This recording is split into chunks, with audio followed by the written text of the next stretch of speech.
Boa noite a todos, eu sou o Cleiton Freitas.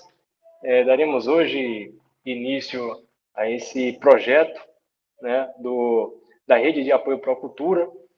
Rede de apoio essa que busca, né, tem como objetivo primário levar conhecimento e informação aos fazedores de cultura, para que assim possamos ter uma rede sólida, né, não só para proporcionar a, esse direito básico da cultura à população, mas sim para que esses fazedores consigam realizar seus trabalhos, suas tarefas da forma mais cômoda e digna possível, né? Então, seremos 4 encontros aos sábados, começando hoje, sempre às 19 horas. A intenção dessas palestras é formar um minicurso, levando justamente essa temática de proteção aos fazedores de cultura. Projeto esse que tem apoio da Fundação Catarinense de Cultura, por meio da Lei Paulo Gustavo. E hoje contamos com a presença do Robinson Maia e da Priscila Maia, intérprete de Libras, estará nos auxiliando.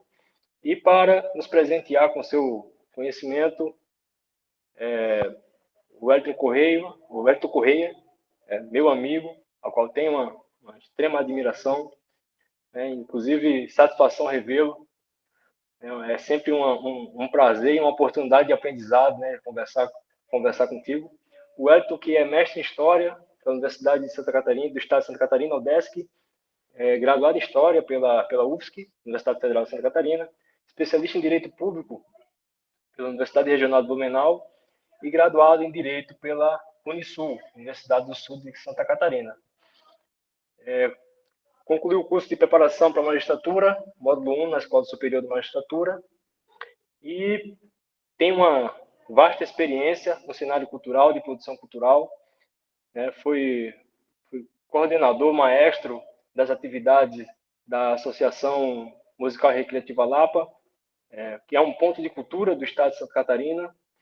Instituição essa que tem como principal objetivo proporcionar ensino de música à população do Ribeirão da Ilha, de Florianópolis. Então, alguém com um gabarito, né, conhecimento e renome no cenário cultural musical, e que hoje nos presenteará, né, com sua palestra sobre proteção à memória cultural.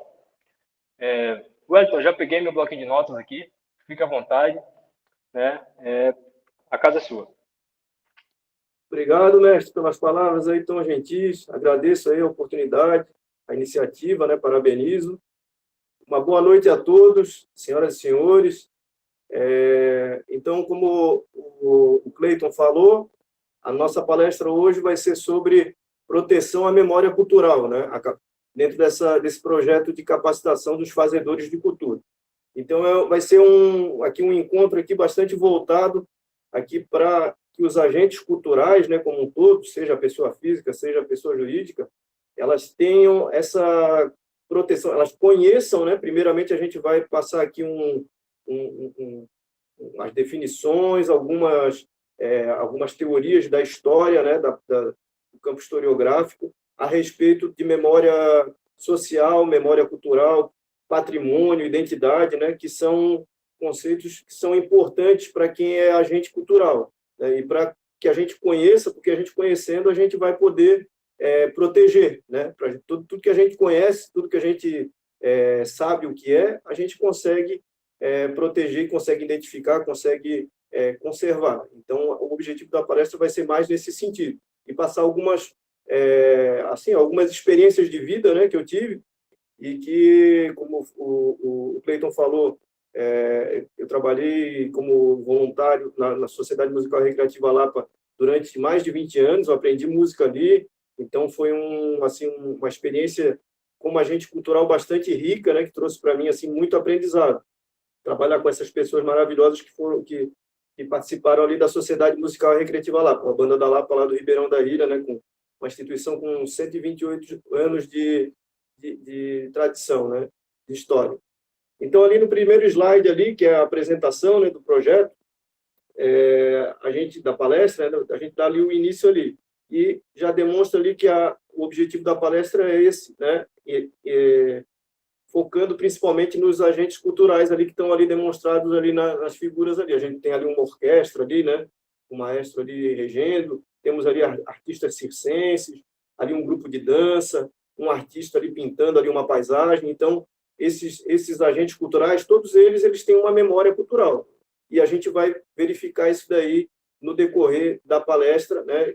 As formas que essas pessoas têm, esses artistas têm, para se proteger, né? E continuar os seus trabalhos aí, não só olhando para o presente, né? Mas também para o passado e para o futuro. Então, o foco vai ser mais aí na disciplina de história, né? Então, o Freitas ele já falou um pouco ali da minha experiência, né? Que eu tenho ali a minha experiência acadêmica, já falou ali da minha experiência profissional, né? Eu sou primeiro sargento da aeronáutica, da minha experiência na Sociedade Musical Recreativa Lapa. Então, eu vou pular aqui essa parte aqui. Meu nome é Wellington Carlos Corrêa, e eu vou pedir para que, se alguém tiver alguma dúvida, alguma sugestão, se quiser falar alguma coisa a respeito do tema, para engrandecer ainda mais o debate, que deixe no final, né? No final pode levantar ali a mãozinha ali no aplicativo ali, que a gente vai debater um pouquinho, vai conversar um pouquinho a respeito, tá? Então, as perguntas, por favor, deixem para o final para a gente esclarecer o máximo possível. Então, dentro dessa perspectiva, a gente vai ter aí como objetivo hoje do encontro capacitar os fazedores de cultura com conhecimentos relacionados à proteção da memória, né, visando o fortalecimento das atividades culturais e a melhor interação destas em suas respectivas comunidades. Então, para a gente traçar um norte do que vai ser hoje falado aqui, né, para não ficar uma coisa vaga, assim, a gente falando de memória e não sabendo muito bem do que né, para não ir para outro caminho, às vezes falar de outro assunto, então o nosso norte vai ser esse daí, tá certo? Vai ser buscar conhecimentos, né, principalmente na área de história, um pouquinho também de direito, para a gente ver ali alguma legislação, né, de proteção e tal, que é muito importante, e principalmente as formas práticas de como que a gente vai proteger a memória dos grupos, as memórias coletivas aí dos grupos aí sociais, desses grupos culturais. Então, a gente traçou aqui um roteiro que vai dar esse norte, né? Primeiramente, nós vamos tratar aí da memória como um fenômeno cultural, né? A gente vai ver que não existe só essa memória que a gente está acostumado a falar, né? Que me esqueci de determinada coisa, lembrei disso, lembrei daquilo. Então, a memória, ela, além de ser individual, ela também tem esse caráter coletivo, né? Que é o que vai ser o tema hoje aqui. A gente também vai falar sobre memória, a relação entre memória, identidade e patrimônio, que são conceitos que estão totalmente imbricados uns nos outros. Depois a gente vai passar a falar da proteção do patrimônio e da memória na legislação brasileira. A gente vai trazer como que é tratado isso na Constituição e em algumas legislações, mas a gente vai focar mais na parte historiográfica. Então, esse assunto ele vai ficar mais para a palestra futura, que vai ser do Rafael Ramiro, a última palestra. Ele vai falar mais, dar um aprofundamento maior. Então, eu não vou tratar tão aprofundado esse tema. No número 4 ali, que a gente vai seguir ali, as formas práticas de proteger a memória cultural dos fazedores de cultura. Então, a gente, com as nossas experiências, né, como o Freitas falou, eu participei da Associação Musical Lapa, do Ribeirão da Ilha, Sociedade Musical Recreativa Lapa, né? A minha experiência também nas bandas de música da aeronáutica. Então, assim, o que a gente tem de experiência de formas que a gente pode utilizar para proteger a memória cultural dos fazedores de cultura, a gente vai passar um pouquinho nesse tópico. E, por fim, as considerações finais, né, que a gente vai tratar ali sobre o tema. Então, adentrando já ao tema, né, da palestra, memória como fenômeno cultural, a memória, como eu falei no início, ela é um assunto assim que a gente às vezes trata ele com um certo senso comum, né? De pensar a memória como algo que a gente de lembrar ou de esquecer, né? A gente sempre trata dessa forma. O sujeito tem uma boa memória, a gente às vezes fala isso, o sujeito não tem boa memória. Então a gente trata muito o assunto memória dessa forma. A memória, ela é um assunto subjetivo, é um conceito subjetivo, mas ele está no campo da história. E é muito importante a gente conhecer esse conceito, né, de memória. E também por ele estar relacionado com a história. A memória e a história elas se relacionam, como a gente vai ver mais à frente, né? Aí a gente às vezes pensa, poxa, mas são coisas que, pensar no passado, mas o que isso aí vai influenciar no meu presente, né, e muito menos no futuro e tal. A gente, quando pensa dessa forma, a gente está totalmente enganado, né? Eu sempre, eu como historiador, sempre vejo assim o passado como uma coisa muito importante. E eu acho que as pessoas deveriam dar mais assim preocupação, na sociedade deveria haver uma preocupação maior, porque é justamente o passado que ele vai traçar o teu presente e o teu futuro. Então a gente sempre tem que estar olhando para o passado, né, não negando completamente o nosso passado, né? E principalmente na sociedade hoje, que a sociedade hoje que a gente vive ali no slide, a gente vê ali a imagem ali uma evolução ali, né, que a gente indo para um código de barra, né, dando a ideia do quê? De uma sociedade completamente mercadológica, né? Assim, a gente pensar sempre nas questões financeiras, nas questões de mercado mesmo, de comprar e vender e tal. E, assim, a arte, claro, ela tem que ter esse conceito de produto, a gente tem que valorizar a nossa arte também, vendê-la, claro. Só que, assim, a gente tem que pensar além disso, né? Eu acho que a gente tem que focar a nossa produção cultural, a nossa produção artística, como algo que também, além de ter essa projeção no mercado, ela também tem que ter um pensamento social, né? Então, a gente pensando no nosso passado, na nossa memória, na construção da nossa memória, a gente vai ver que vai conseguir, inclusive, melhores resultados no nosso produto ali, na nossa forma de produzir a nossa arte, né? Nossa cultura ali que a gente faz. Então, a ideia ali desse slide é isso daí. A gente, nessa sociedade mercadológica, que às vezes transforma as pessoas em mercadorias mesmo, a gente tentar desvincular disso daí de alguma forma, né? Eu sei que pagar a conta, a gente tem que pagar a conta todo mês, a gente tem que pensar no presente, mas, além disso, a gente dá também um espaço para pensar um pouco da nossa história e do nosso passado, né? Para a gente tentar, ao máximo, ter aí um horizonte de expectativa, né? Então, a memória, como eu falei, ela é muito vinculada aí à ideia do individual, do indivíduo, né? Aquela ideia de memória da psicologia mesmo, e não é desse tipo de memória que a gente vai tratar. A gente tem no slide ali uma pessoa com dúvidas ali, né? Às vezes a pessoa pensa, pô, onde é que eu esqueci determinada coisa? Pô, esqueci de fazer tal coisa. Então, assim, a memória, isso aí também é um tipo de memória, né? Essa memória individual. E existem vários tipos de memória, né? A gente vai ver que a memória coletiva é uma delas, né? E é o objeto central aqui do nosso estudo aqui, da nossa palestra hoje. Mas nós temos também aí a questão da memória auditiva, né? Que também é muito importante, né? Quando ali a gente vê ali a imagem de uma mãe contando uma história para o filhinho dela, né? Então, nesse contar aí de histórias e tal, a pessoa vai aí tomando aí como um gatilho de várias memórias que ela vai tendo, né? Então, ela vai tomando aí aquilo ali e vai colocando na memória dela, né? Então, isso aí é um tipo de memória auditiva. Nós temos a memória visual, nós temos ali uma pessoa ali mostrando ali uma foto, ali um desenho e uma pintura ali, fotos, desenhos, pinturas. Então, tudo isso aí gera um gatilho para as nossas memórias, né? Então, a gente tem isso daí também. E para o historiador, né, essas fotos, elas, além de serem objetos mnemônicos que vão mexer com a nossa memória individual e fazer com que nós consigamos aí contar histórias e dê uma narrativa, né, para alguma história, elas também servem como fontes históricas. Então, a gente vai ver a importância para o historiador das fontes históricas, né? Sejam fotos, sejam documentos, né, seja a história oral, através das narrativas, né? Então, a gente tem tudo isso aí como sendo fontes históricas. Ainda dentro aí da memória, nós temos a memória olfativa, aquela memória do paladar, né?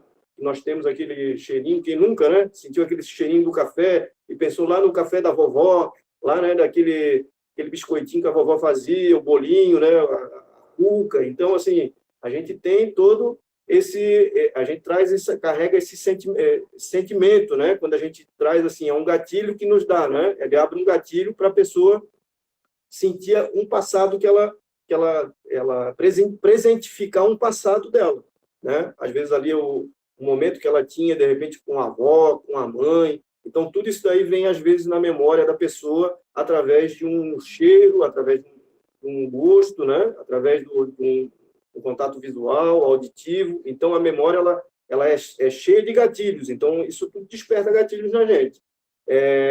Para a história oral, isso é muito importante. Quando o historiador ele vai fazer uma entrevista, ele vai utilizar esses gatilhos mnemônicos, né, que vão fazer com que a pessoa desperte isso daí, vai contar histórias daquele passado que o historiador ele tem em mente ali de procurar pesquisar, né? Se ele quer, de repente, contar ali a história, ele quer saber a história de determinado fato que aconteceu lá na década de 1930, ele vai trazer fotos daquele período para a pessoa que viveu ali, para ela falar sobre aquilo, né? Aquela pessoa que viveu, ela vai ter o que falar, tá certo? Então, isso aí são as memórias auditivas.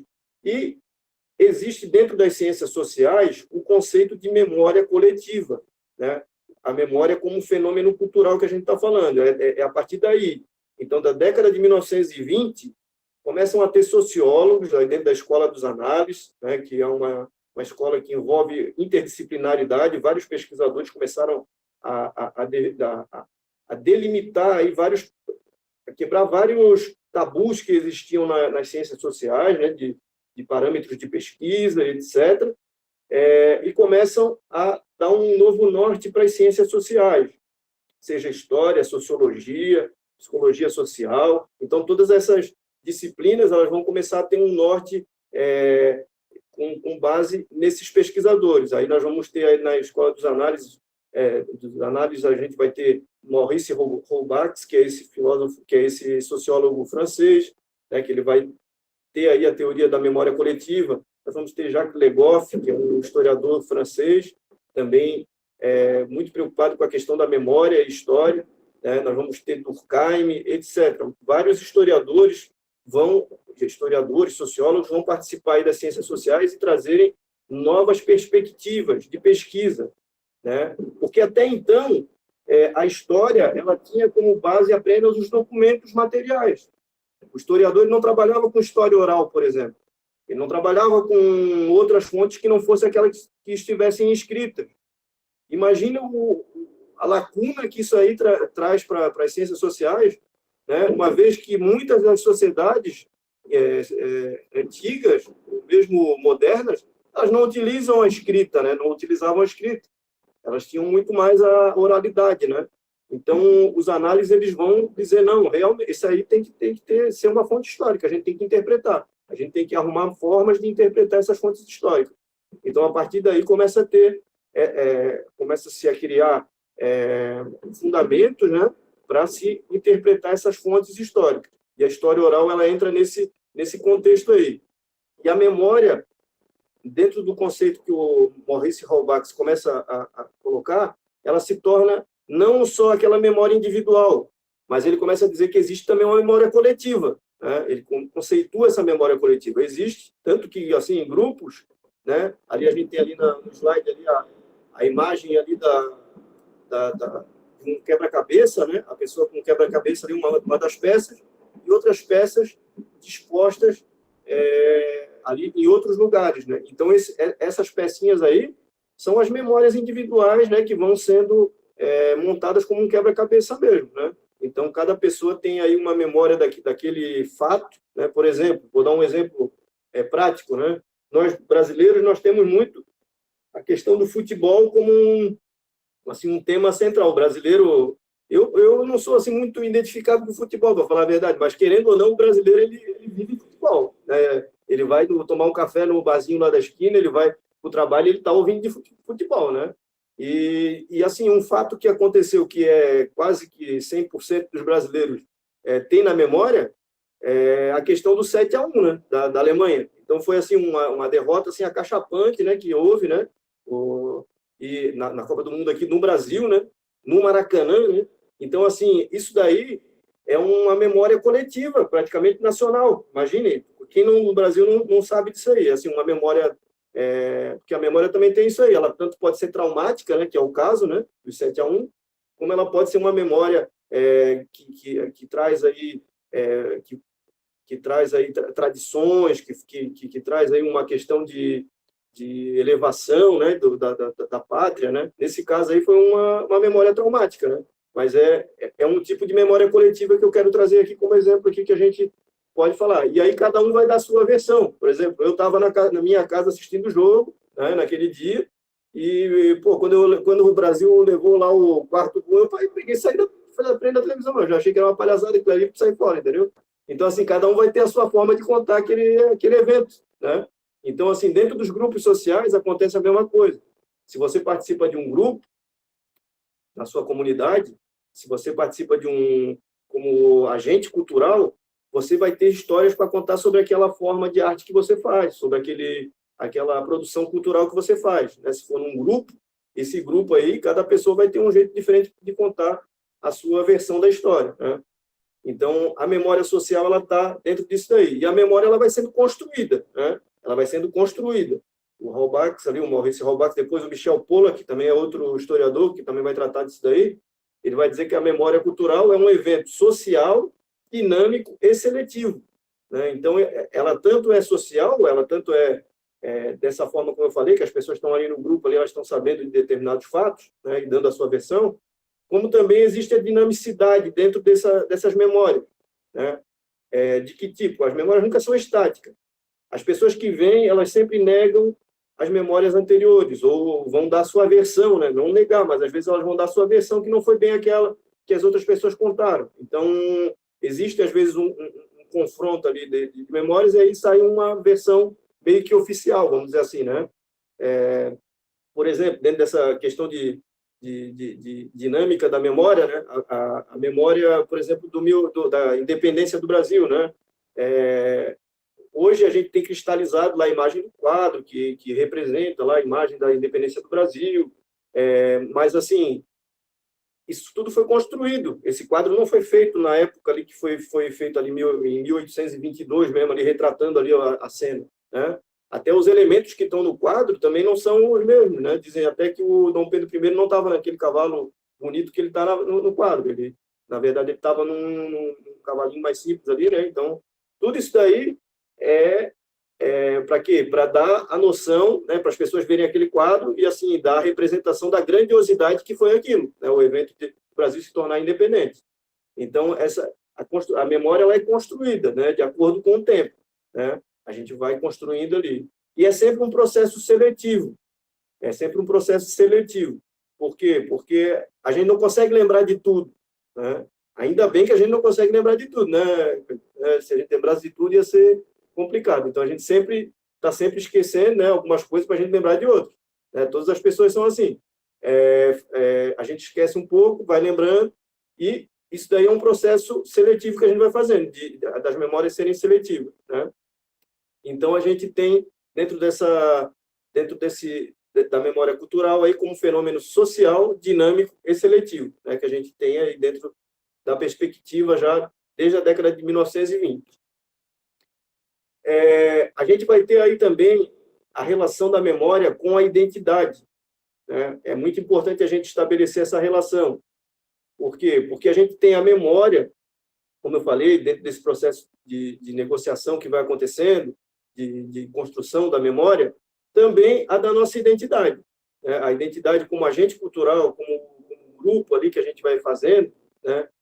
Por exemplo, eu fiz a pesquisa minha do mestrado em cima da biografia do Luiz Henrique Rosa, que é um artista catarinense, né, da Bossa Nova, e que ele participou do movimento Bossa Nova, ele viajou, inclusive, para os Estados Unidos, e etc., né? Então, assim, quando eu fiz ali a pesquisa, eu fui atrás de fontes historiográficas ali para fazer a pesquisa, eu me deparei com bastante fontes orais, né? Eu tive que entrevistar alguns artistas que participaram da época, com o Luiz Henrique Rosa, né? Artistas que eram contemporâneos, mas que conheceram ele, né? Então, assim, para eu entender a construção da memória do Luiz Henrique Rosa como artista, eu tive que saber o que essas pessoas achavam, assim, tinham feito assim com ele, né? O que essas pessoas viam ele, como que ele era, assim, como pessoa, até porque ele já é falecido, né? Então, assim, peguei assim as entrevistas também, além das fontes jornalísticas, fontes bibliográficas, né? Então, a gente também teve que entrevistar as pessoas. E isso daí é uma construção. Uma pessoa vai falar uma coisa, porque teve um contato mais próximo com ele, outra vai falar outra coisa, porque não teve um contato tão próximo, né? Mas a gente não pode, como historiador, né, E como agente cultural mesmo, eu estou falando aqui para um público aqui de agentes culturais, né, que vão se deparar na sua associação, no seu grupo ali, com uma história, às vezes, que não é só através de documentos, não tem muito documento para contar aquela história ali, mas é importante que se faça, né, que tenha-se ali uma pesquisa, né, historiográfica, uma pesquisa para se, através de história oral, fazer esse retrato aí do passado aí para saber como é que foi aquela história ali, né? Assim como eu fiz da biografia lá do Luiz Henrique Rosa, mas também dá para fazer com biografias mesmo de entidades jurídicas, assim, de pessoas jurídicas, né, de grupos, né? Dá para a gente também através desses relatos. Então ali dentro ali do slide a gente vai ter um segundo tópico, que é a questão, além da memória existir ali na construção da identidade, existe sempre uma disputa e uma negociação entre essa memória, né, que vai formando a identidade dos grupos, né, um grupo maior que a nação, né, o maior grupo que a gente tem no Brasil é essa ideia de nação que a gente tem, né, e também existe uma memória nacional. Aí a gente vai ter também, aí, pensando assim, cada grupo, por exemplo, a comunidade vai ter a sua memória social, um grupo ali, a Banda da Lapa vai ter a sua memória, a Morarte vai ter a sua memória, né? Então, dentro desses grupos, existem sempre questões de disputa e negociação de memória. Isso é normal de acontecer, né? Porque, como eu falei, é um ponto de vista, né? A memória individual de cada um vai trazer um ponto de vista para essa memória coletiva, né? E essa questão de disputa, assim, para dar um exemplo, né, de como assim que a memória ela é importante para que haja fixação. Por exemplo, na Igreja Católica hoje a religião cristã, né, que é predominante e tal, ela veio ali no século XIX, eu falo predominante no Ocidente, né? Ali no século IX, ali século VII, né, ela começa a disputar memória com religiões pagãs que existiam já, né? Então, muitas das datas, por exemplo, que são hoje do calendário cristão, elas vêm já de datas de religiões pagãs, né? Por exemplo, até mesmo o Natal, né? O Natal, na religião lá de Roma, lá dos romanos, que os romanos eram politeístas, né? Eles acreditavam em vários deuses, e uma das datas era o nascimento de Saturno, né? E se você ver, é a mesma data de nascimento de Jesus. Então, assim, a história ela vai se tomando assim, ela vai dentro desse processo de memória, vai havendo essa disputa de memórias, né? E vai se construindo, vai se delimitando. Então, para se formar determinada história social, vai se adequando, né? E vai se tomando. Então, assim, as pessoas às vezes elas têm ali um processo ali de disputa mesmo, e a partir disso daí também vai havendo ali uma conciliação, né, de quais datas que vão sendo ali importantes naquele calendário e tal, daquele determinado grupo de pessoas, para elas irem se constituindo. E ali na figura a gente vê ali um mosaico, né, acaba sendo um mosaico de várias memórias coletivas ali, né, sociais, que vão se adequando. Partindo já aí para a ideia ainda de identidade e memória, né, nessa construção da memória, a gente vai ter a questão dos conflitos geracionais também, né, e a construção e a relação com a memória cultural.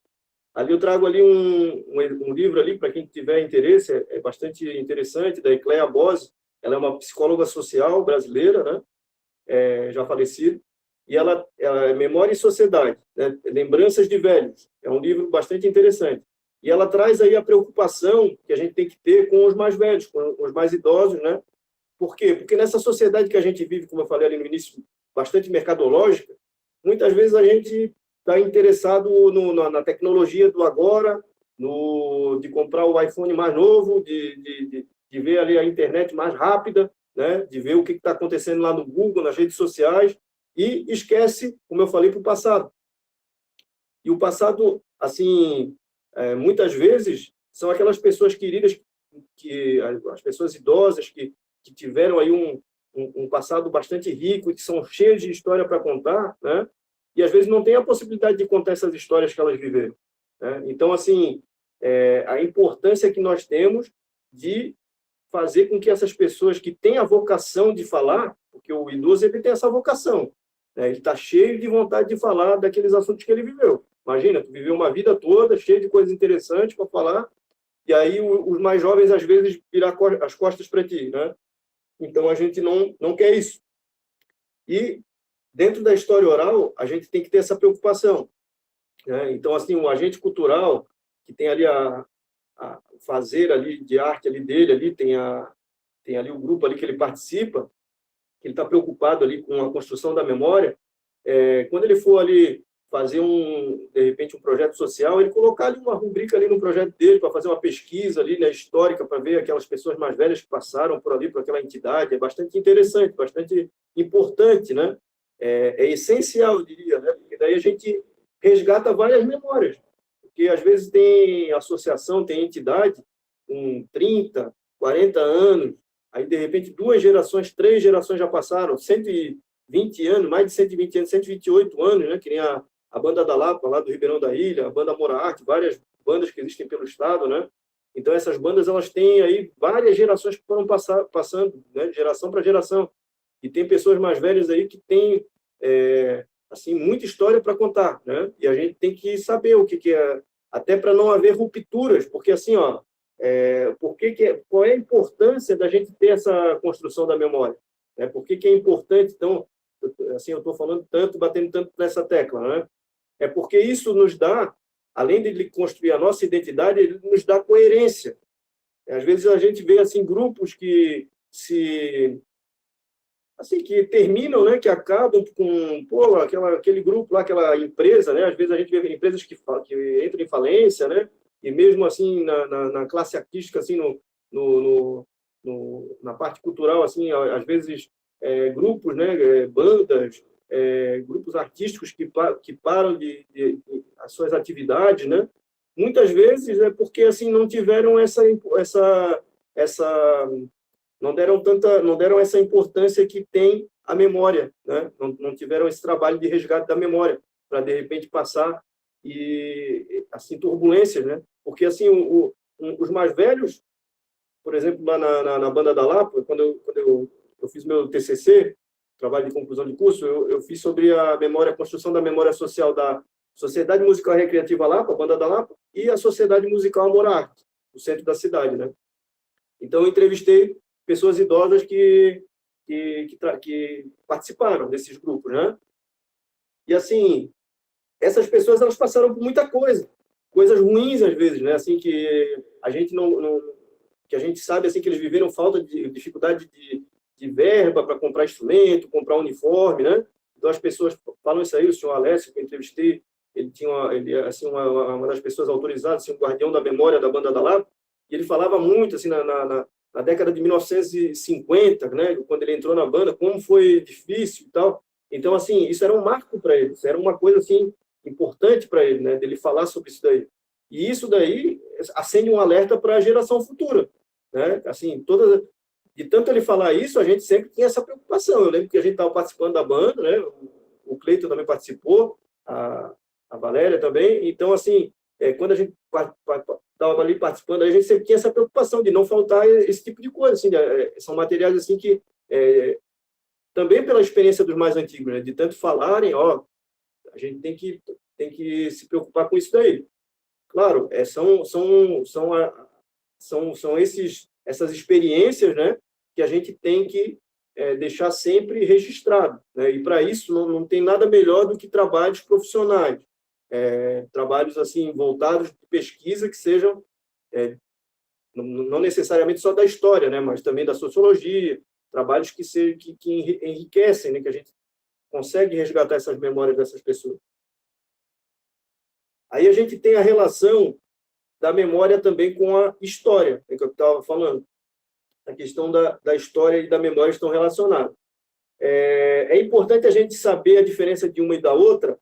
É importante. Por quê? Porque, às vezes, esses conceitos eles ficam muito no campo historiográfico, né? E não chegam para as pessoas que não fazem parte desse métier. E é de extrema importância, porque, assim, saber o que é uma coisa e o que é outra, né? Então, assim, vamos por partes, né? A história, né? A história, todo mundo tem já a sua ideia do que é história. A história é uma disciplina, né? Uma ciência, né? Que a gente tem ali o historiador, né? Um dos significados é esse, né? Mas também tem um segundo significado, que é esse que ele meio que fica meio que entra às vezes confunde um pouco com a memória, que é a questão da história como discurso, como narrativa, né? A gente tem a narrativa histórica. O historiador ele faz a narrativa histórica dele baseado em fontes históricas, como eu falei, né? E ele conta essa história, né? Então, assim, a narrativa histórica ela tem a preocupação, ela tem a preocupação de estar ancorada em fontes históricas, quais sejam documentos, fotos, né? A partir de uma análise, a partir de você fazer ali uma análise, o historiador fazer, né?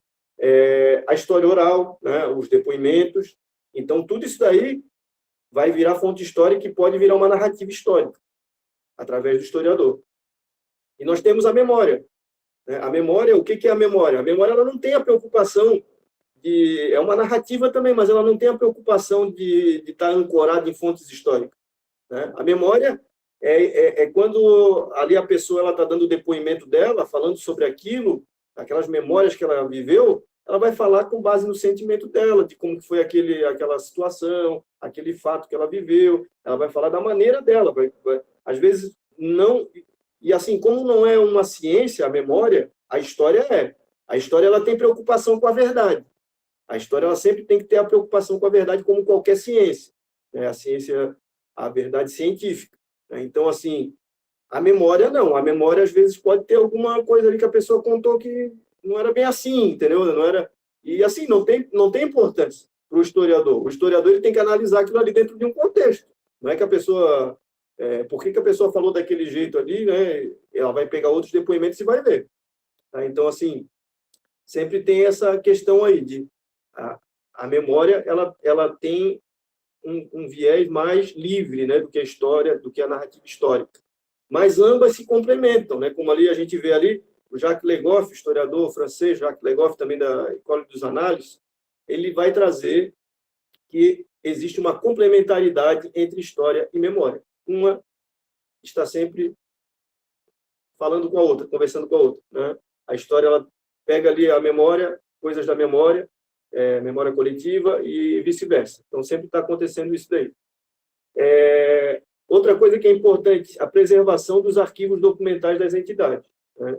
Então, o agente cultural ele tem que ter essa preocupação de sempre estar preservando os arquivos, sejam eles físicos ou sejam eles digitais, né? De preferência até digitalizando o que está físico, em arquivo físico. Porque isso demanda a construção da memória daquela entidade, daquele agente cultural. Então, ele, às vezes, ele como indivíduo, né, às vezes, ele tem que ter ali uma preocupação com isso aí também, né, com esses documentos. Fotos, documentos de toda ordem, né, vídeo, documentos físicos e digitais. Então, ele tem que estar sempre preocupado com isso aí, com unidade, para não prejudicar esses documentos. Porque depois, um trabalho historiográfico que for feito, o historiador ele vai analisar essas fontes históricas, ele vai tratar como fontes históricas. Né? Então, assim, esse debate que o Freitas trouxe aqui, o Cleiton, é muito importante, porque muitas vezes o agente cultural está preocupado ali com o fazer dele ali, artístico, né? E ele não está nem sabendo o que é, às vezes, uma fonte histórica. Né? Ele não é historiador para ficar preocupado com isso. Eu entendo isso daí. Eu também não teria... geralmente, quando a gente está numa entidade, a gente está mais preocupado com o dia a dia, né? Mas, assim, é isso que eu trago aqui à tona aqui. Essa preocupação de ver os arquivos, ver um documento, ver uma foto como uma fonte histórica, né? Fazer essa relação, que é muito importante. Então, a gente vai ter ali o historiador Reinhard Koselleck, né, que é um historiador alemão. Ele, no livro dele, Futuro Passado, ele diz que a tensão entre experiência e expectativa, que de uma forma sempre diferente, suscita novas soluções. Vai surgir o tempo histórico. Então, é sempre essa relação do campo de experiência com o horizonte de expectativa que vai gerar o nosso presente. O nosso presente ele vai estar sempre ligado a isso aí, essas três fases do tempo, né? O passado, o presente e o futuro. Eles vão estar sempre relacionados. As coisas do presente a gente está pensando, mas a gente sempre tem que ter um olhinho no passado. É aquela história, sempre um olho no peixe e outro no gato, né? É a mesma coisa, a gente tem que estar sempre de olho no presente, a gente está fazendo as coisas do dia a dia, mas dando uma olhadinha no passado, né, para ver como é que foi, e também no futuro. A gente sempre está pensando no futuro, né? Ninguém é, assim, tanto os agentes culturais como a gente mesmo no dia a dia, a gente sempre tem a nossa preocupação com o futuro, né? Isso daí é normal. Uns mais, outros menos, mas é importante que haja um equilíbrio, né? Não também a gente ficar só focado no passado, pô, tem gente, né, a pessoa ficar só, aquela entidade que fica só focada no passado, ela não tem uma evolução, né? Não tem assim uma perspectiva, né? Mas também a gente não pode ficar só vidrado no presente, né? Tentando fazer ali, safar as coisas do dia a dia, esquecendo da história, né? Da construção da memória, né? E também sem pensar um pouco também no futuro, nesse espaço de experiência. Então, é isso que o Kozelek ele vai falar, que o tempo histórico ele está dentro desses três parâmetros.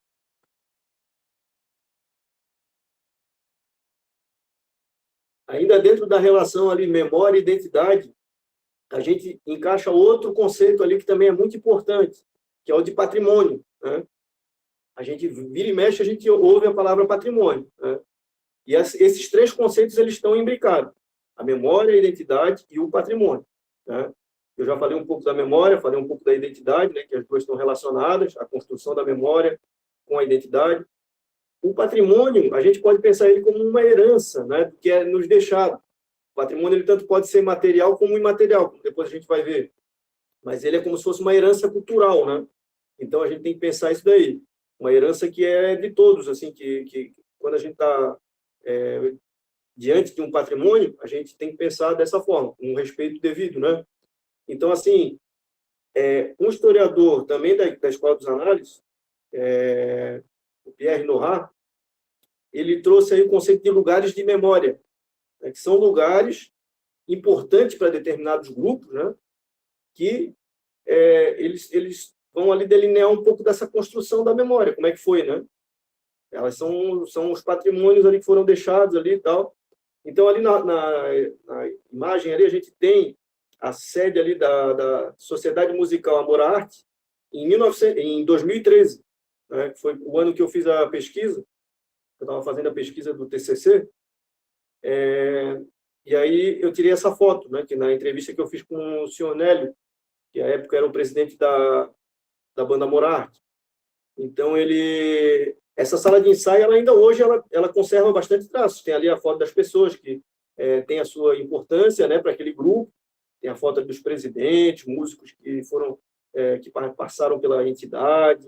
Né? Nós temos ali quadros ali que têm uma importância para esse grupo, né? E por isso que são lugares de memória. Então, tu chega na Amor à Arte, não tem como tu não ver ali os móveis ali, o mobiliário ali, as estantes, as partituras ali, né? A forma como eles se dispõem. Então, isso tudo aí desperta, né, o gatilho assim, de que é uma entidade preocupada com essa construção da memória, né? Até por uma das características que a Amor à Arte ela é do centro da cidade, lá de Florianópolis, ela fica localizada no centro, né, da cidade. E a Banda da Lapa, ela fica mais na periferia da cidade, que é no sul da ilha, né? Então, nós temos aí formas diferentes da construção da memória. São duas bandas de música que foram fundadas quase próximas umas das outras, mas se a gente for ver a construção da memória, como se deu a construção da memória, são totalmente diferentes em relação por exemplo, a banda Amor à Arte, que é no centro, ela tem sede própria, ela tem um prédio que ela faz os ensaios, já desde o início do século XX, quase perto da fundação, ela já tinha esse prédio como sede. A Banda da Lapa só foi ter uma sede social para ensaios na década de 1990. Então, veja só 100 anos depois da fundação, né? Então, assim, muita coisa se perdeu, né? Muitos documentos, né, infelizmente, porque os ensaios eram feitos na casa de um, na casa de outro, em uma sede ali de um clube. Então, assim, não tinha né, um local ali fixo, né, para deixar esses documentos, os instrumentos. Então, muita coisa se perdeu, infelizmente, muitos documentos desses históricos, né? Ou estão espalhados, né, o que dificulta assim, a pesquisa. Né? No caso da Morarte, não. Como sempre teve uma sede, as coisas sempre ficaram ali concentradas. Então, a gente vê assim, isso daí materializado. Né? E essa importância que é dada, que é bacana. Com certeza, essa sede não está do jeito dessa fotografia aqui que eu tirei em 2013. Tá? Não, é absoluta certeza que não está. Por quê? Porque, como eu falei, a construção da memória é um processo dinâmico. Então, provavelmente foram entrando novas fotos ali, novos, né? Vão entrando novos objetos ali que vão ser importantes para aquelas pessoas que estão naquele momento. Né? Então, 2013 para cá, 11 anos, então já tem já teve uma dinâmica, né? Mas aí é para ilustrar a questão dos lugares de memória, a importância, né? Que está dentro dessa ideia de patrimônio. Tá? Como eu falei, são heranças, né? Que é uma herança que é deixada. Tanto pode ser material como imaterial. O patrimônio ele pode ser um patrimônio ali, uma edificação, né? Material, patrimônio material, tudo que é tangível, né? Ou ele pode ser um patrimônio imaterial, né? Os modos de fazer, né? Os grupos, ali aquela questão mais intangível, né? Então são também. Ambos devem ser preservados. Né? Nós vamos ver legislações que prevêem isso aí. Né? E essa relação da memória com o patrimônio, como eu falei ali no caso da Morarte, é totalmente, né, junta ali, são ideias que se permeiam, né, se perpassam. Então, nós temos o patrimônio cultural como um lugar de memória. Né? Ele é responsável por materializar o passado para a sociedade atual. Né? Ali na imagem, ali do slide, nós vemos ali o casario açoriano do Ribeirão da Ilha, que é um patrimônio imaterial, que é um patrimônio material, né? Material. São edificações, né? Muitas delas tombadas, né? São tombadas pelo IFAM. Então, assim, esse casario açoriano, ele está totalmente vinculado à memória social, por exemplo, da Banda da Lapa. Mesmo a Banda da Lapa não tendo a sede nesse casario aqui açoriano. Né? Ela faz parte da paisagem do Ribeirão da Ilha. Inclusive, na banda, teve o trabalho do Arthur Rosa, né, arquiteto, que também fez um trabalho que utilizou a banda como tema, né, do trabalho dele de arquitetura, bastante interessante, e mostra isso aí, como a banda é uma paisagem, ela está na paisagem do Ribeirão da Ilha, né, ela está na paisagem do Ribeirão da Ilha. Essa foto aí, tem ali um lugar ali que ele é indicado, né, como um dos lugares que a banda ensaiava. A banda teve uma época que não tinha dinheiro para comprar instrumentos, bem no início, né, quando ela foi fundada, ela passou a se chamar Banda da Cera, Banda da Lapa. E, imagina, não tinha dinheiro nem para consertar instrumento, né? Então não tinha muito menos sede própria, não tinha, as pessoas andavam para um lado para o outro para ensaiar, né? E um dos lugares que o senhor Alessio ele indicou como centro de ensaio da banda foi uma dessas casas aqui, do lado da Intendência. Né? Então, assim, como a memória ela está ligada ao patrimônio, né? Para ele faz sentido aquilo ali. Ele, apesar dele talvez nunca ter ensaiado nessa casa, porque o pai do senhor Alessio ele ensaiou, né? O vô dele também participava da banda. Então nós temos as memórias que são diretas, que a gente chama, que são aquelas que a gente vive, e as memórias indiretas, que são aquelas que a gente vive por tabela, vamos dizer assim, né? O Michel Pollack diz assim, que são memórias que a gente vive por tabela, porque as pessoas contam para a gente repassa, né? Então, essa foi uma das memórias que veio quando ele estava, quando eu entrevistei ele para o TCC, o senhor Alessio Randerreich. Então, ali, traz ali a foto do senhor Alessio, né? No dia da entrevista, e na foto do lado, deve estar pequenininho, não dá para ver, mas ali tem duas crianças na frente da banda, ali numa foto que deve ser de 1920, década de 1920, 1930, década de 1930. O senhor Alessio era da década de 1920, né? E as crianças bem pequenininhas, assim, com 2 anos, 3 anos. E essas duas crianças são o senhor Alessio e o senhor Cid, que foram dois músicos importantes que passaram pela banda da Lapa. Então, o pai dele tocava na banda, levou eles para botar ali para aparecer na foto, né? Na frente do casario açoriano. Então, imagina, é uma história de vida assim que a pessoa, né, tem aquilo ali na cabeça, ela é um guardião da memória, porque ela tem assim várias histórias, além de ter as histórias dela, ela ainda conta as histórias do pai, do avô, né? Então, tem essa importância aí para o historiador. Então, a gente falando de patrimônio, a gente tem que olhar na legislação brasileira, né? Que ele é tão importante que ele está na nossa Carta Magna, a Constituição Federal. O artigo 216 ele vai trazer ali: constituem patrimônio cultural brasileiro os bens de natureza material e imaterial, tomados individualmente ou em conjunto, portadores de referência à identidade, à ação, à memória dos diferentes grupos formadores da sociedade brasileira.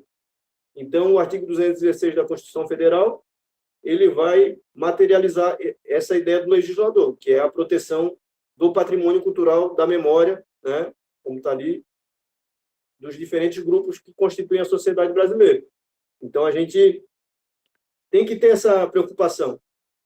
E, como eu falei no início, a gente tem que conhecer para a gente poder preservar, não é mesmo? A gente não pode, às vezes, a gente não conhece determinada coisa, a gente não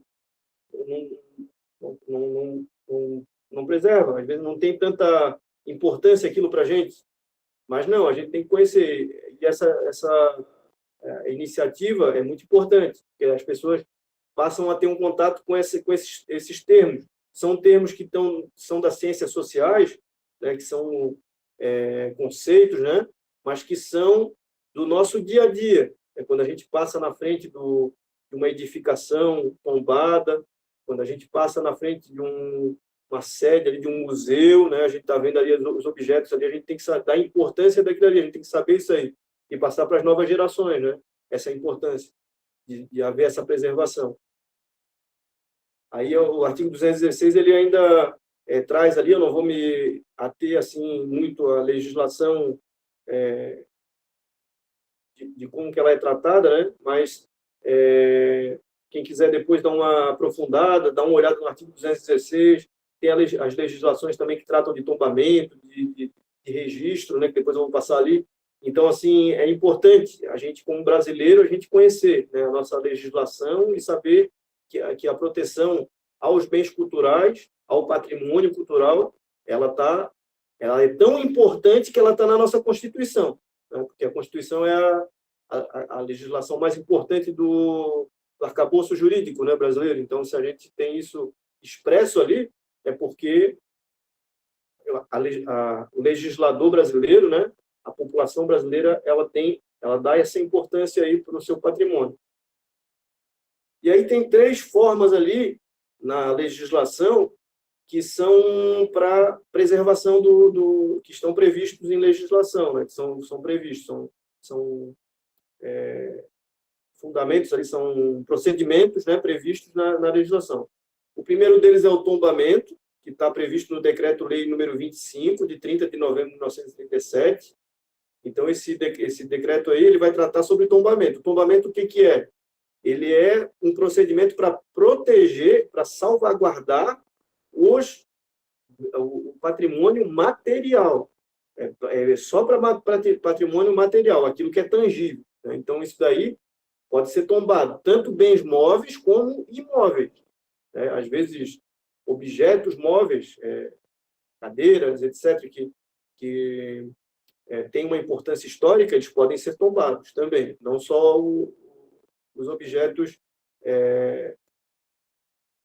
imóveis, né? Então, nós temos depois ali embaixo ali, o registro, né? O registro é outro procedimento e ele é voltado para os bens imateriais, né? O patrimônio imaterial. Aí ele vai estar previsto no decreto número 3551, de 4 de agosto de 2000. Aí ele vai tratar só sobre registro. O registro ele envolve aí uma pesquisa, né? Ele tem toda uma estrutura, né? O órgão responsável é o IPHAN para fazer isso daí. Se quem tiver interesse, dê uma olhada no site do IPHAN, lá tem os procedimentos, a pessoa física, a pessoa jurídica pode fazer a solicitação, o requerimento, né? Aí vai encaminhar para o órgão, o Instituto do Patrimônio, e esse órgão ele vai adotar os procedimentos para que seja feito isso, o tombamento e o registro. E existe também o inventário. Tá? O inventário ele não tem uma legislação específica, mas ele está no site do IPHAN também. O inventário, para a gente saber o que ele é uma catalogação, ele é como se fosse o pesquisador vai e cataloga aquele bem cultural. Ele vai trazer ali, ele vai fazer uma pesquisa ali, vai catalogar, né? vai explicar minuciosamente aquele objeto ali, aquele patrimônio material, o mesmo imaterial, né? Que está sendo catalogado, tudo que é feito, né?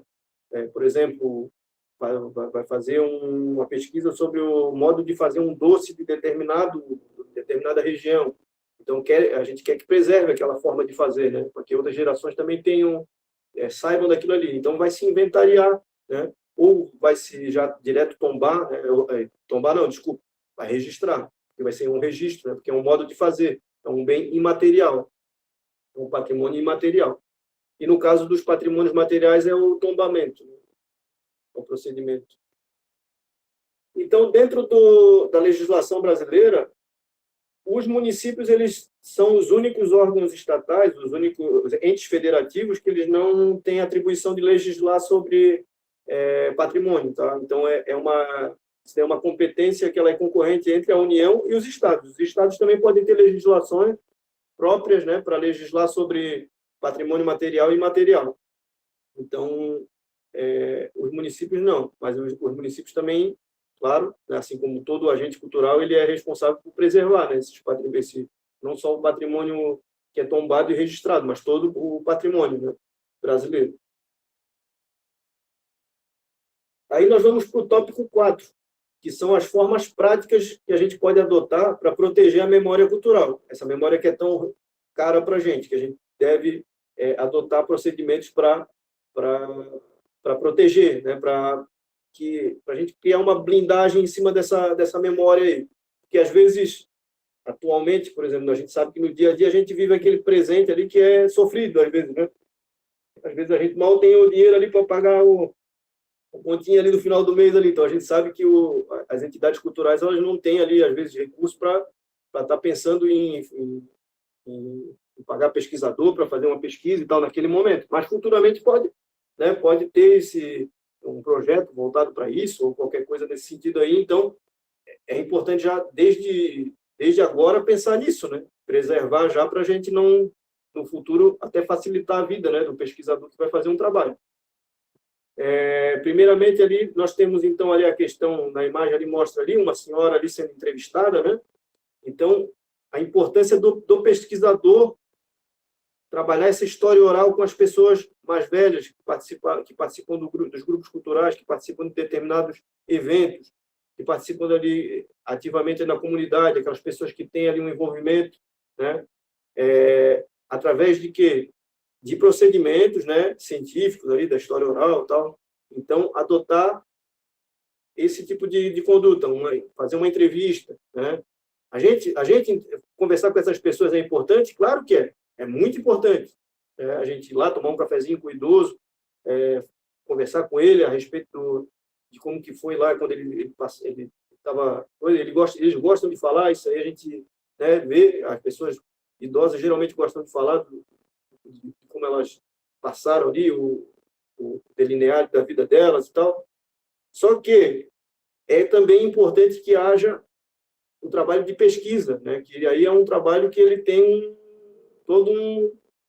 vai ter todo um procedimento próprio, né, científico ali. Então o pesquisador ele vai saber o que ele vai perguntar, ele vai conseguir disparar gatilhos de memória que o leigo ele não vai conseguir, né? Ele vai ter uma forma de conversar própria, né? Então é importante a gente, como agente cultural, sempre buscar parcerias com pesquisadores, às vezes que participam mesmo da entidade, né? A pessoa vai fazer ali um TCC, vai fazer uma dissertação, vai fazer uma tese relacionada ali como tema, ali tendo como tema o nosso bem cultural aí que a gente participa ali, a nossa entidade, né? Isso é muito importante, né? A gente tem que procurar incentivar isso daí, né? Porque isso daí faz com que essas pessoas tenham voz, essas pessoas que às vezes pessoas idosas ali que têm coisas para falar, né? E às vezes não tem com quem falar isso daí, né? E mesmo para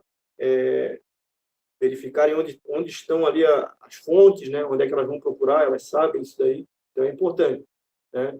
E aí a gente vai ter ali também, ali tem ali a memória documental da BU, né?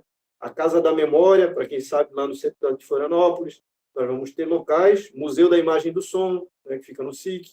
Então a gente tem esses lugares aí, que são lugares próprios para que, assim que a gente fizer uma pesquisa dessa daí, a gente leva esse material. Eu lembro quando eu fui fazer meu TCC, eu andei muito na Casa da Memória, eu ia lá, pesquisava lá, e lá tinha muita coisa, principalmente do Zininho, né? Então, tinha muita fonte histórica, isso é bom porque está ali, o pesquisador, ele tem que ter ali um local, se ele ficar também andando, porque a gente sabe que o pesquisador, às vezes, não tem recurso para ele ficar andando em vários lugares assim para procurar, né, fonte. Então, se ele tem ali um local ali destinado para isso, e também a gente sabe que as entidades não têm, às vezes, espaço, né, para ficar tendo assim muito arquivo, né, muita coisa. Então, assim, o local para a gente destinar essas fontes históricas, os trabalhos também, são esses locais acadêmicos, né, como a BU, da UFSC, né, os próprios departamentos de história e tal, eles têm locais próprios para isso daí, para destinação disso aí. A Casa da Memória, que fica no centro da cidade, né, de Florianópolis. Praticamente, assim, quase todas não, mas muitas cidades têm as suas casas da memória, né? Então, assim, de uma forma genérica. Em Santa Catarina tem outras cidades também que tem. Museu da Imagem e do Som, que fica no SIC também, tem bastante material ali, né? Não só exposição, eles têm também alguns materiais de pesquisa que eu encontrei lá, principalmente quando fiz a pesquisa do Luiz Henrique Rosa, eu vi que eles têm.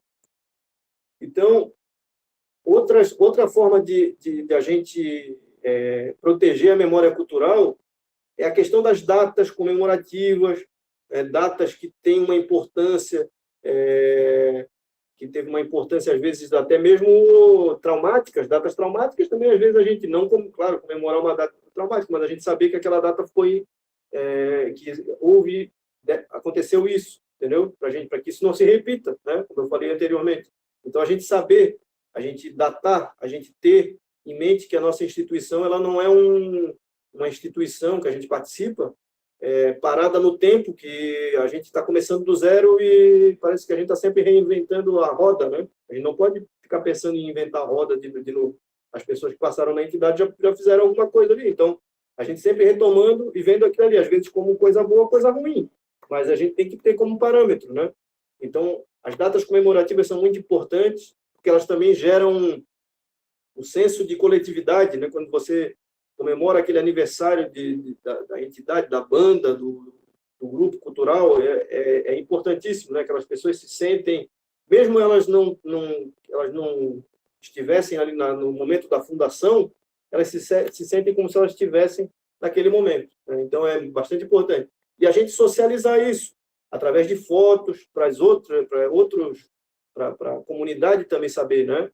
Não ficar só no grupo, ficar também uma coisa restrita. Isso não. A gente tem que utilizar as redes sociais, utilizar, enfim, aí esse universo que tem aí de Facebook, Instagram, né? Para divulgar isso daí, para outras pessoas também fazerem parte dessa memória social, para elas também terem se verem como importantes, né? As pessoas que estão participando. Outra forma prática de proteger é digitalizando o máximo possível documentos que nós tenhamos físicos, né? Mantendo arquivos físicos, claro, mantendo de forma que não se deteriorem, que nem na foto ali a gente vê documentos ali deteriorados ali, né? Com muita umidade ali, muitos deles queimados. Então, essa preocupação a gente tem que ter, porque às vezes o documento ele não tem nenhuma importância, a gente acha que não tem nenhuma importância para o presente nosso, mas para o futuro pode vir a ter, né? Às vezes um pesquisador que vai fazer uma pesquisa daqui 5, 10 anos, 20 anos, aí ele não vai ter acesso mais àquele documento. Por quê? Porque não teve uma boa conservação. Então, o ideal é que nós digitalizemos toda a documentação, fotos, vídeos, né? Pensando como fonte histórica para futuros pesquisadores que venham a fazer ali um trabalho com aquela entidade, com aquele grupo, com aquela forma de arte. Outra forma de proteger é se inscrevendo em projetos culturais e deixando rubricas no projeto cultural para que haja pesquisa da memória na entidade.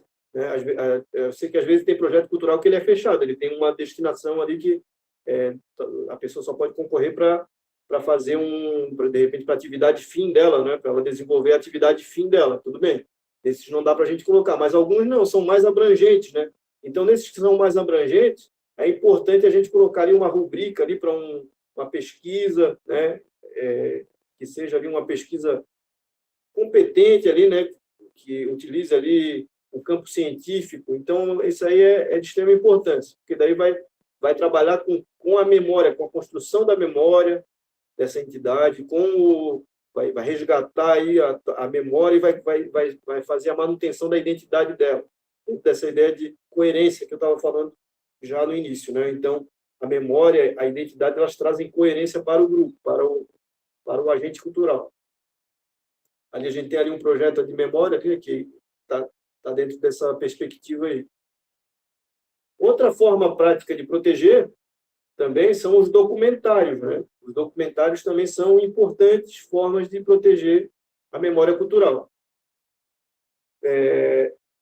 Assim que a gente começou a trabalhar com ponto de cultura, a gente teve interação com outros pontos de cultura, com outros grupos culturais, né?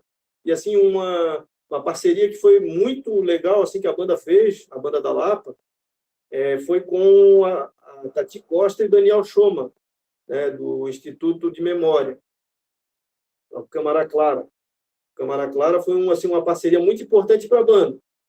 E eles, como documentaristas, né, pesquisadores e documentaristas, eles fizeram um documentário que foi o Memórias e Harmonias da Banda da Lapa, né, que assim uma pesquisa mesmo, né? Eles tiveram um trabalho de pesquisa e, além disso, transformaram isso numa perspectiva cinematográfica, né? Isso impacta o público, isso aí traz pessoas a verem aquela história e quererem fazer parte também daquela história. Isso é muito legal. Isso aí é uma coisa que os grupos, os agentes culturais, eles têm que procurar fazer, essas parcerias, né, com os institutos como Câmara Clara, né, como outros que existem que trabalham documentários, né, e essas pesquisas elas agregam a memória cultural, né, de sobremaneira, né, e trazem aí uma importante contribuição, né, para a identidade desse grupo.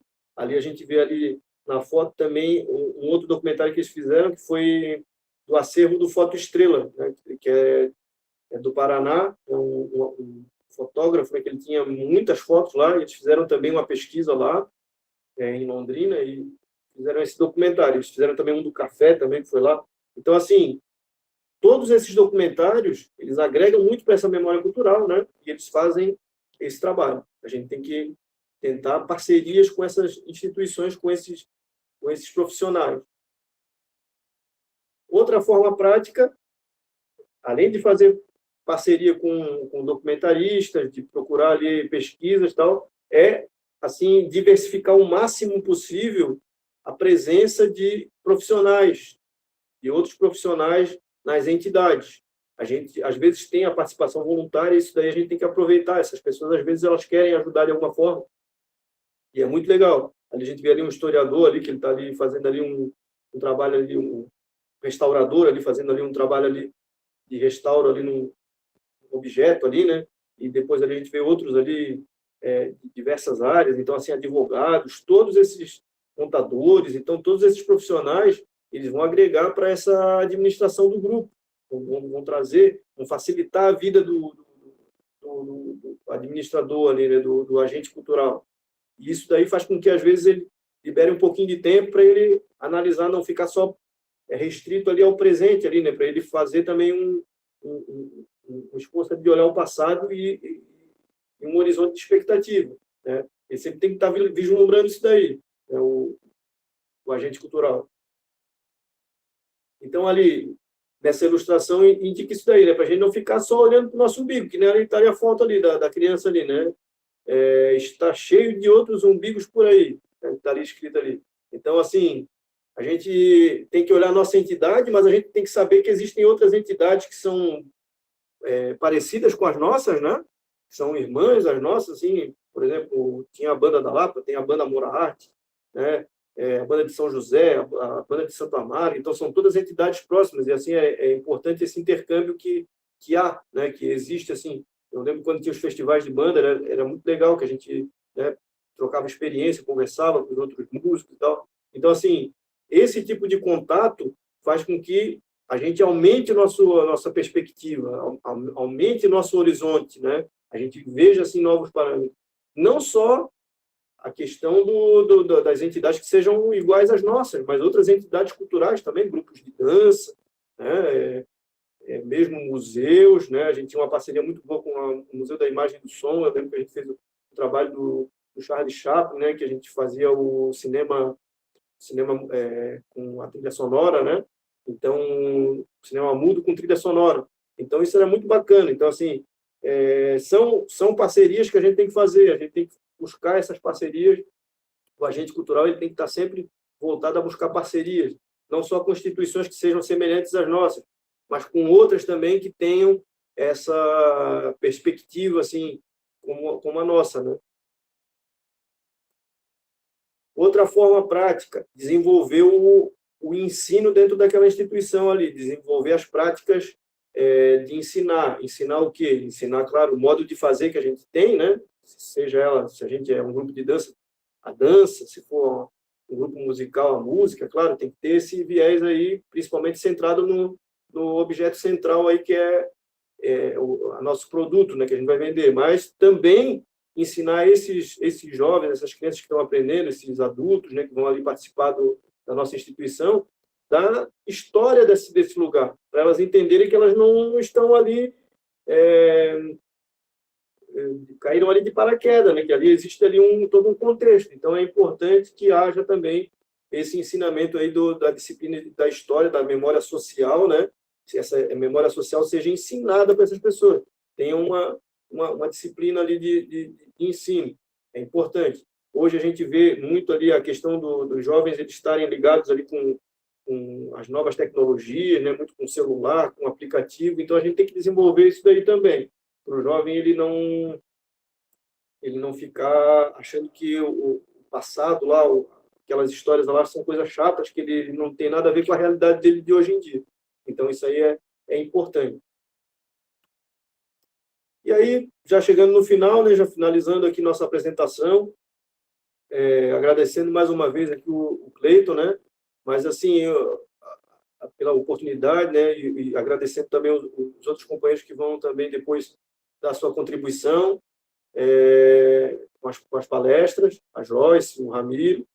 Então, assim, considerações finais que eu deixo aqui do nosso encontro, são a importância que tem a memória social, né? Eu nunca paro de falar, da gente conhecer, da gente saber o que é a memória, a identidade, o patrimônio, né? A gente ter esses conceitos sempre em mente para a gente preservar, né? A gente saber as formas de preservar para a gente não deixar com que esse presente massivo que a gente tem, ele invada e destrua tudo, né? E acabe que a gente não tenha um tempinho ali para ver a nossa história, né? Para pensar no futuro.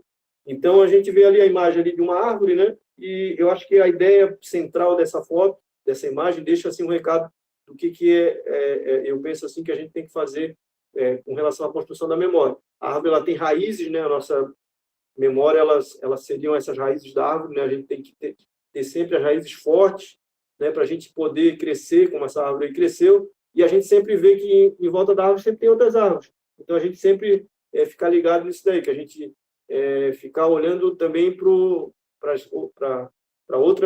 outros projetos, né? Outras perspectivas, né? Não ficar centrado só olhando para o nosso ali, mas também ver que o mundo é grande assim, para a gente ver outros projetos e outras perspectivas aí de futuro. Tá certo? Aí eu trago, por fim, aí o Bastos Tigre, né? Que é um poeta modernista brasileiro. Aí ele traz aí dentro aí da sua poética, ele vai fazer aí um texto bonito aí falando de memória, né? Ele vai dizer: a memória possui a ciência de filtrar pelo mais fino dos tamizes fatos, impressões, sensações, para trazer à luz do momento atual somente aquilo que, tendo sido, mereça continuar a ser. Então, eu acho que isso aí resume bem, assim, né, dessa linguagem poética, o que é a memória, né, e a importância que ela tem, né, para todos nós, né.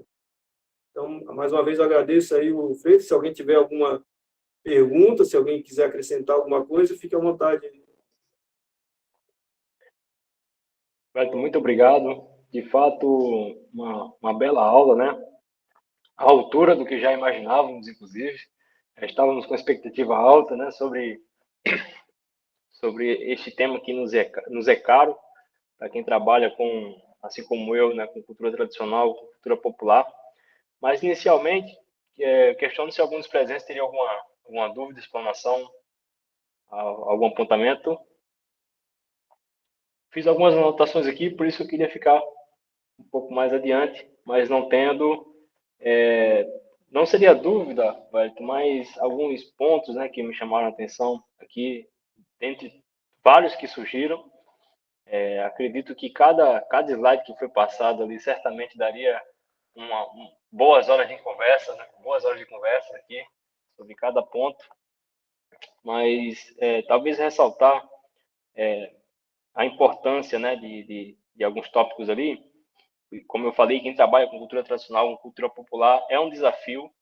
Essa construção da memória é um desafio presente, né, justamente por conta do mercado fonográfico, o mercado de conteúdos, que tem a tendência de ser cada vez mais prático, cada vez mais superficial, né, para vender, realmente vender. E isso vai balizando nossas memórias na questão da seletividade que tinha comentado ali, né? Então, o nosso trabalho, quanto agentes culturais, tem que ser focado, sem dúvida, nessa construção, né? Para que a gente não deixe essa massa mercadológica tomar conta dessa seletividade de memórias que são construídas ao longo de gerações, né? Com muita dificuldade até pela comunidade e por outros fazedores de cultura pretéritos, né? E algo que eu estava refletindo aqui enquanto falava era em relação a esses guardiões de memória, né? Nós, enquanto agentes culturais, nós acabamos nos envolvendo com as atividades da comunidade, com as atividades culturais, e essas memórias ficam muito fortes em nós, né? Essas memórias são muito presentes no nosso dia a dia, mas da comunidade não. Da comunidade não. E acredito que ficou muito claro na tua explanação, né? A importância da gente destinar esse material para que a população, a comunidade tenha esse acesso, né? Assim como mencionaste também o trabalho do Arthur, né, o Arthur Rosa, e aqui eu acrescento o trabalho do Valdir também, né? O Valdir, que é artesão, músico artesão, para que o trabalho dessas pessoas tenha um sentido, né? O Arthur tem um trabalho documental, é arquiteto, e o Valdir é um artesão que ele retrata as casas açorianas do Ribeirão da Ilha em madeira, né? As casinhas, assim, um artesanato muito, muito belo. Mas, para quem conhece a história, sabe o porquê, né, que foi feito aquele artesanato, por que se criou aquela retratação ali, aquele produto tem valor, aquele produto artístico-cultural tem valor. Mas se essa memória se perde, né, claro, aqui nesse exemplo, algo muito distante, por se tratar de uma cultura muito forte açoriana da região, mas levando isso para outras áreas, se perde essa memória do porquê se fez isso, esse produto artístico-cultural, a tendência é perder valor, né? Não ter mercado e esse produtor cultural acabar fechando seu nicho de trabalho e ficar apenas com a sua memória, né? Então, a correta destinação, né? Vamos, e aqui eu levanto essa bandeira, vamos trabalhar para que a memória coletiva do nosso fazer cultural seja propagada, né? Para que a nossa profissão, o nosso fazer seja reconhecido, né? E para que as futuras gerações consigam, né? Ali como diz a frase do Manuel Bastos, que colocaste ali no final, para que continue o que mereça continuar, né? Então, mais uma vez, muito obrigado. né? Fico feliz de verdade, tanto por ter aceito o convite, como ter preparado para a gente aí essa bela explanação, que embora já temos a oportunidade de falar um pouquinho sobre o assunto vez ou outra, mas de forma tão vertical e completa, te confesso que me deixou muito feliz. Um obrigado a todos, boa noite. Boa noite, eu que agradeço, mano. Agradeço também a todos que participaram aí, todos que estiveram presentes. E deixo o convite, próximo sábado, também às 19 horas, teremos a presença da assistente social, Joyce Reis, que tratará sobre proteção sociocultural, né, um pouco mais voltado à proteção do fazedor de cultura em si, né, da sua perspectiva de carreira, aposentadoria, enfim, assuntos voltados para a assistência social ao meio cultural, né? Então, certamente será também uma bela possibilidade, uma bela oportunidade de a gente conhecer um pouco, né? Nos capacitar para que o nosso fazer cultural seja cada vez mais tranquilo e confortável. Um abraço, boa noite. Um abraço.